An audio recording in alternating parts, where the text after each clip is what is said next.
Hello student, I am Disha Songara and आज हम देखने वाले हैं डाइजेस्टिव सिस्टम में स्टमक। हमने इजोफेगस तक देख लिया था। आज स्टमक से हम कंटिन्यूस करते हैं। तो जो हमारा स्टमक है, यहाँ पे भी क्या होता है, डाइजेशन होता है। जो हमारा बोलस है वो काइम में कन्वर्ट होता है। तो इजोफेगस से फूड हमारे स्टमक में आया, यहाँ पे काइम में कन्वर्ट होने के बाद फिर स्मॉल इंटेस्टाइन में जाएगा। तो जो हमारा स्टमक है ये अगेन 3 पार्ट्स में डिवाइड है, फंडस, बॉडी एंड पाइलोरस। जो फंडस पार्ट है इसका स्ट्रक्चर किस टाइप से है, तो इस तरह से कर्व है और थोड़ा सा उभरा हुआ है, ठीक है, इसीलिए इसको हम क्या बोलते हैं, फंडस। देन जो मिडिल पार्ट है इसको हम बोलते हैं बॉडी एंड लास्ट वन क्या है, तो पाइलोरस रीजन, ठीक है। देन इसमें 2 कर्वेचर होते हैं, एक थोड़ा शॉर्ट होता है और एक थोड़ा लार्ज होता है, इसीलिए इसको हम क्या बोलते हैं, शॉर्ट वाले को लेजर कर्वेचर एंड लार्ज वाले को बोलते हैं हम ग्रेटर कर्वेचर, ठीक है। देन जो ये कर्वेचर है इसके अकॉर्डिंग इस कर्वेचर के शेप के अकॉर्डिंग ही इसको हम क्या बोलते हैं, तो जे शेप्ड ऑर्गन, ठीक है। इसका किस टाइप से स्ट्रक्चर है, तो जे शेप्ड है। देन इसमें क्या होते हैं, तो स्फिंक्टर होते हैं। एक स्टार्टिंग में होता है lower oesophageal sphincter. Lower oesophageal sphincter इसलिए क्योंकि ये इजोफेगस की लोअर साइड में है। And second one is pyloric sphincter, क्योंकि ये पाइलोरस से कंटिन्यू है, ठीक है। इनका वर्क क्या है, तो ये जो बैकवर्ड फ्लो हो रहा है उसको रोकने का वर्क करेंगे और साथ ही जो स्टमक है उसमें जो फूड है उसको डाइजेशन के लिए टाइम दे रहे हैं। मीन्स 2 to 3 आवर जो डाइजेशन के लिए टाइम लगता है स्टमक में, तो वो उसको गिवन कर रहे हैं। उससे क्या होगा स्फिंक्टर से, कि उसको कोई भी डिस्टर्बेंस नहीं होगा, ठीक है। देन फिर फूड किस में चले जाएगा, तो ड्यूडेनम में चले जाएगा। ये इजोफेगस हो गया, ग्रेटर कर्वेचर हो गया, ये lesser curvature and lower oesophageal sphincter and pyloric sphincter. तो ये सब क्या हो गया, हमारा लॉन्जिट्यूडनल सेक्शन हो गया हम स्टमक का। देन नेक्स्ट क्या है, तो muscles layer of stomach wall. अब इसमें किस टाइप की मसल्स लेयर्स होती हैं, तो सबसे पहले ऊपर की साइड क्या होता है, सेरोसा होता है। देन सेरोसा के बाद फिर जो आउटर लेयर होती है वो कैसी होती है, तो लॉन्जिट्यूडनल होती है। लॉन्जिट्यूडनल फाइबर से मिलके बनी होती है हमारी स्टमक की आउटर लेयर। देन उसके बाद जो मिडिल लेयर होती है उसमें कैसे फाइबर रहते हैं, तो सर्कुलर फाइबर रहते हैं। देन जो हमारी इनर लेयर होते हैं उसमें किस टाइप के फाइबर रहते हैं, तो ऑब्लिक फाइबर रहते हैं। इस टाइप से 3 टाइप्स के डिफरेंट फाइबर से मिलकर बना हुआ होता है हमारा स्टमक।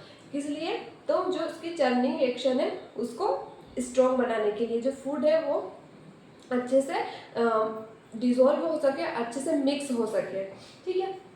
देन इधर आते हैं अब हम, तो जो हमारा स्टमक है वो कहाँ पे प्रेजेंट होता है, तो lies in epigastric, umbilical and left hypochondriac region में मिलता है। ये कहाँ पे, तो हमारी जो एब्डोमिनल कैविटी होती है वहाँ पे, ठीक है।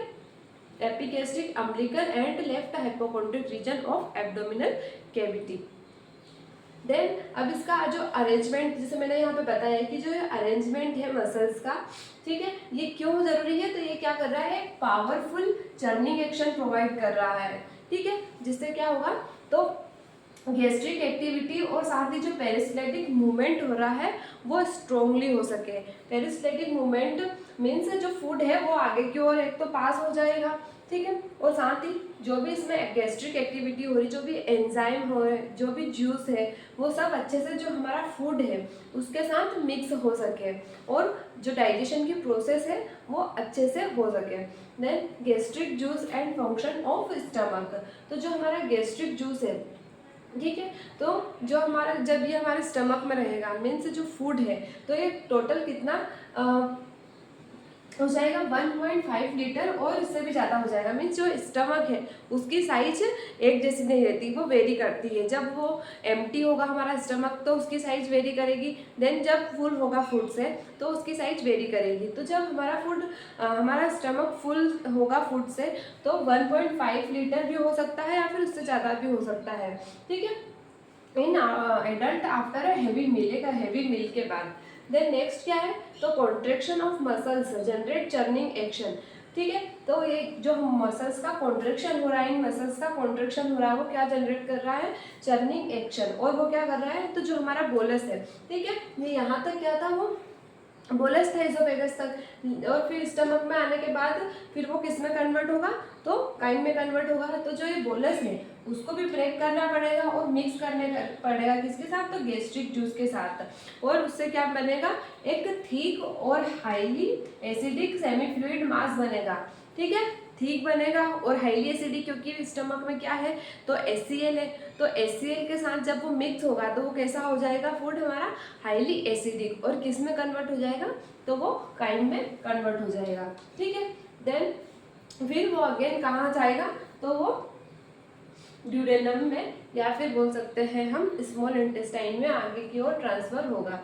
देन जो पैरासिम्पेथेटिक एंड सिंपेथेटिक इसमें स्टिमुलेशन हो रहा है, तो अगर जब डाइजेशन का टाइम होगा, जब सिक्रीशन होगा, तब क्या होगा, तो स्टिमुलेशन होगा किसका, पैरासिम्पेथेटिक का। एंड जब जैसे नॉर्मल जब हम कुछ वर्क कर रहे होंगे या तो क्या होगा, तो सिंपेथेटिक, तो मीन्स इसका उल्टा होगा कि ठीक से डाइजेशन नहीं होगा।